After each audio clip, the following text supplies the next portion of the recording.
मेरे नाम सुल्ताना बीबी है। मेरे 2 महीने हो गए लुधिया। हामिद मेरा फौत हो गया। एक बच्चा है मेरा, वो निके निके बच्चे हैं। तो 3 साल हो गए हामिद में होए ना, तो निके निके बच्चे ने। तो मैं आपका इलाज 2 महीना का करना कार्ड चलता ही, वो मेरा बंद हो गया। हाँ, 2 अगे 2 दफा कराया है, 4 दफा। मैं किसी को लायक बनवाया, मेरे को पैसे नहीं, गरीब बंदे आप दी मजदूरी करा इतने कोई सामान तो लाया अंदर सानू दे के करा 2 दफा होंगे 8 ने।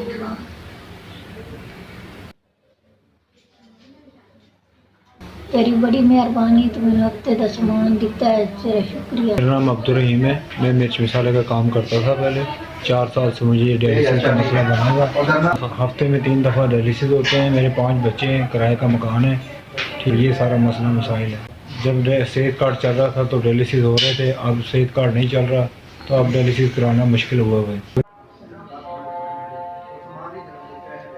SPS आपका इदारा से शुक्रिया। 3 टीके और 3 किटें मिली हैं आपकी तरफ से। अल्लाह ताला सेहत दे, अल्लाह ताला आपके इदारे को कामयाब रखे। 2 साल तो मैंने मसला बनया ब्लड प्रेशर के नाल, मेरे गुर्दे फेल हो गए। उस तो बाद मेरी कोई आमदनी, कोई जरिया नहीं। बच्चे मेरे है ने, मतलब छोटे ने, एक बच्चा और ब्याह ने, वो मेरा अपना नाल कोई जरिया नहीं है। बस इस तरह कोई यार दोस्त हेल्प कर देंगे ने चंगी माड़ी। मकान मेरा किराए ते है। कार्ड जो हैगा सी जी, उदों साडे डायलिसिस हुंदे सन।